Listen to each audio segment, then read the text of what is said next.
اعوذ باللہ من الشیطان الرجیم بسم اللہ الرحمن الرحیم السلام علیکم ورحمۃ اللہ وبرکاتہ۔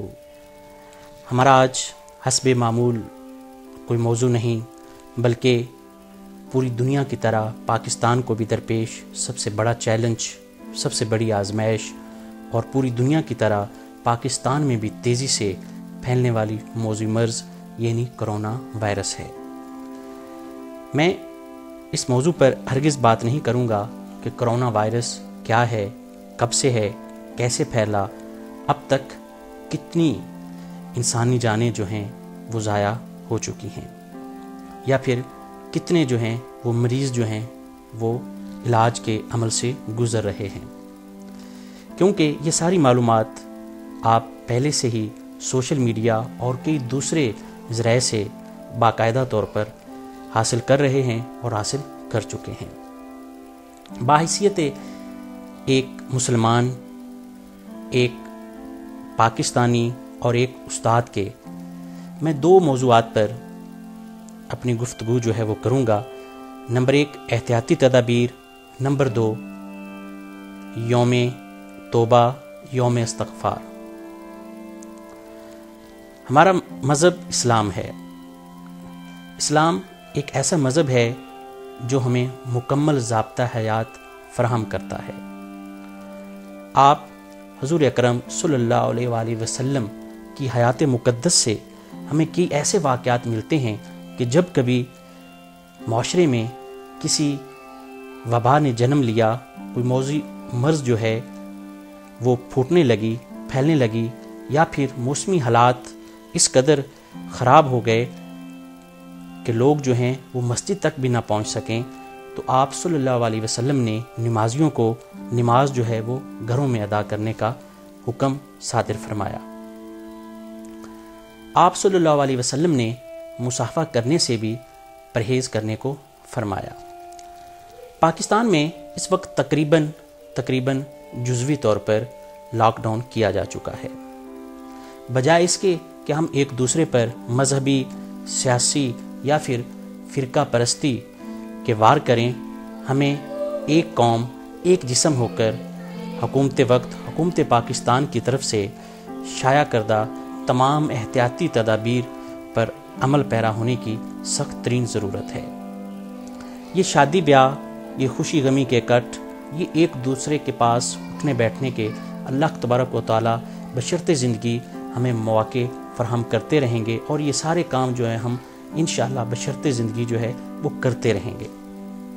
مگر اس وقت سب سے اہم وقت اور سب سے اہم ضرورت جو ہے وہ کیا ہے؟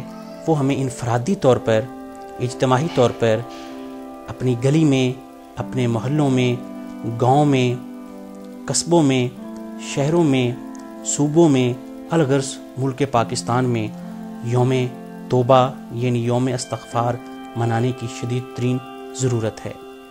میں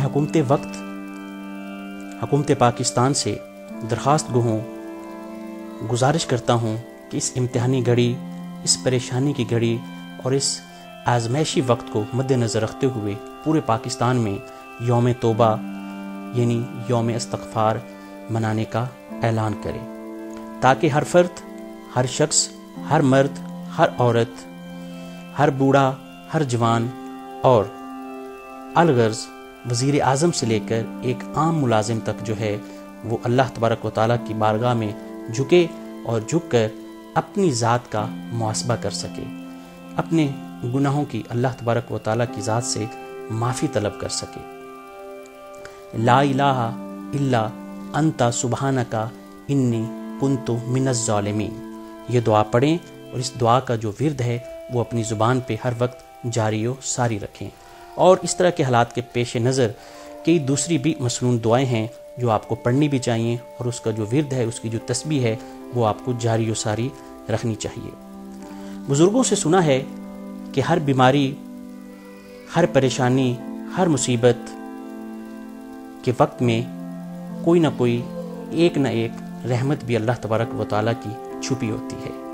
اس لیے یہ وقت وہ وقت نہیں ہے کہ ہم ایک دوسرے سے ڈرتے رہیں، ایک دوسرے کو ڈراتے رہیں، اپنے گھروں میں خاموشی اختیار کیے بیٹھے رہیں بلکہ یہ وہ وقت ہے کہ ہمیں اللہ تبارک و تعالیٰ کے پیغام کی تبلیغ کرنی چاہیے، اس کے پیغام کو زیادہ سے زیادہ پھیلانا چاہیے، اللہ تبارک و تعالیٰ کی ذات سے استغفار کرنا چاہیے، اپنے گناہوں کی معافی مانگنی چاہیے۔ یہ وقت توبہ اور استغفار کا ہے۔ بے شک کوئی ڈاکٹر، کوئی بڑے سے بڑا سائنسدان جو مرضی کر لے، جیسا مرضی کر لے، اور وہ کر بھی رہا ہے، لیکن ایک اٹل حقیقت ہے۔ وہ حقیقت کیا ہے؟ ان اللہ علی کل شیء قدیر، یعنی کہ اللہ تبارک و تعالیٰ کی جو ذات ہے وہ ہر چیز پر قادر ہے۔ جب تک اللہ تبارک و تعالیٰ کی ذات کی خوشنودی، رضامندی ہماری کوشش میں شامل نہیں ہوگی، ہم کسی بھی کام میں کبھی بھی کامیاب نہیں ہو سکتے، اور نہ ہی انسان جو ہے وہ کسی بھی مرض کی ویکسین تیار کر سکتا ہے۔ اور اللہ تبارک و تعالیٰ کی رضامندی، اس کی خوشنودی ہم نے کیسے حاصل کرنی ہے؟ اس کی خوشنودی اور رضامندی حاصل کرنے کا واحد ذریعہ، پہلا طریقہ جو ہے وہ اپنے گناہوں پر شرمندہ ہونا، اللہ تبارک و تعالیٰ کی ذات، اس کی بارگاہ میں خود کو پیش کر کے، آنسو بہا کر، آنکھیں جھکا کر، سجدے میں جا کر، ہاتھ پھیلا کر، جھولی اٹھا کر اللہ تبارک و تعالیٰ سے گڑ گڑا کر اپنے گناہوں کی معافی مانگنی ہوگی۔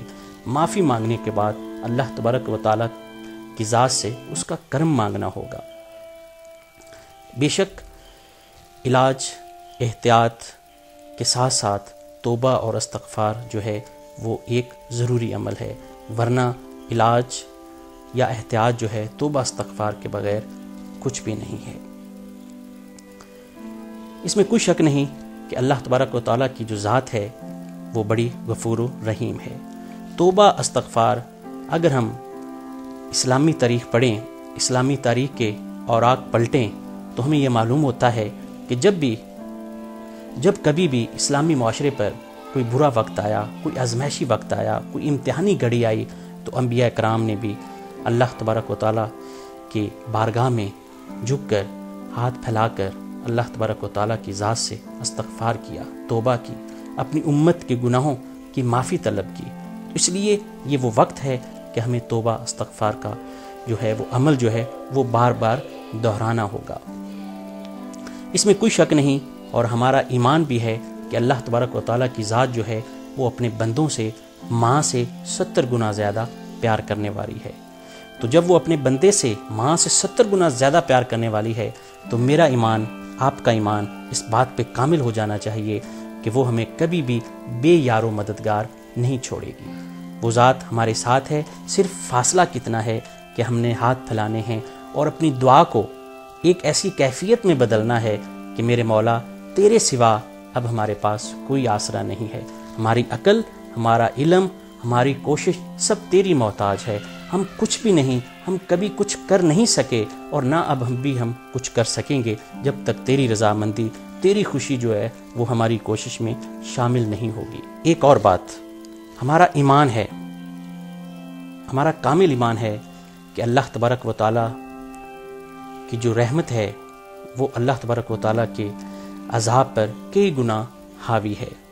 تو اس لیے ہماری کوشش، ہمارا روزانہ جو ہے وہ عمل کیا ہونا چاہیے؟ توبہ استغفار ہونا چاہیے۔ کئی مسنون دعائیں ہیں، 5 وقت کی نماز ہے، قرآن مجید کی تلاوت ہے، کئی ایسی آیات کریمہ ہیں کہ جو ہمیں پڑھ کر اس جو وبا ہے، اس امتحانی گھڑی ہے، اس سے ہمیں چھٹکارا مل سکتا ہے۔ تو صرف ضرورت کیا ہے؟ اب عمل کی ہے، اور اب ہماری کوشش کی ہے۔ اللہ پاک ہمیں ایک دوسرے کے کام آنے، ایک دوسرے کے دکھ درد بانٹنے، اور اس امتحانی گھڑی میں ایک دوسرے کا ساتھ دینے کی، اور ایک قوم، ایک جسم بن کر ابھرنے کی ہمت، طاقت اور توفیق سے نوازے۔ اللہ پاک آپ کا، ہم سب کا حامی و ناصر ہو۔ السلام علیکم ورحمۃ اللہ وبرکاتہ۔